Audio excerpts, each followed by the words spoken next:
সকাল সকালে এই আতা ফলগুলো দেখে আমি অনেক খুশি হয়ে গেছি। কিছুদিন ধরে আতা ফল খেতে খুব ইচ্ছা করছিল, কিন্তু আমি নিজেও বলতে পারবো না এগুলো আতা না নেওয়া। কারণ আতা আর নেওয়ার মধ্যে যে কী পার্থক্য আমি নিজেও জানি না, বা আতা খেতে তো আর নেওয়া খেতে একই রকমই লাগে। সন্ধ্যার সময় বসেছিলাম, তখনই চোখ পড়লো আমার এই পুরনো বাক্সটার দিকে। অনেক ধুলা জমেছে। এটা বলতে গেলে আমি ভাঙড়ি থেকে কুড়িয়ে নিয়ে এসে আমার কাছে রেখেছি, আর রং টং করে এখন অনেক সুন্দর লাগছে। এই বাক্সটা বাক্সকম আমার বুকশেলফ হিসেবে বেশি ব্যবহার করা হয়, কারণ আমার যাবতীয় গল্পের বইগুলো আমি এর উপরে রেখে দিই। আমার অনেক ধরনের শখ আছে, কিন্তু যেই শখ দুটা আমি জীবনেও কোনো দিন বাদ দিতে পারবো না, তার মধ্যে একটা হলো গল্পের বই পড়া, আর অন্যটা হলো গাছ লাগানো।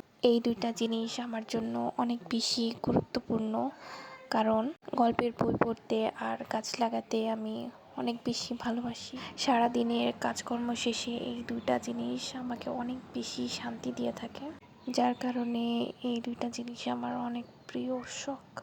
এই বক্সটার উপর আমি আমার সব ধরনের গল্পের বইগুলোকে সাজিয়ে রাখি, আর যখন ইচ্ছা করে এখান থেকে বই নিয়ে পড়ি।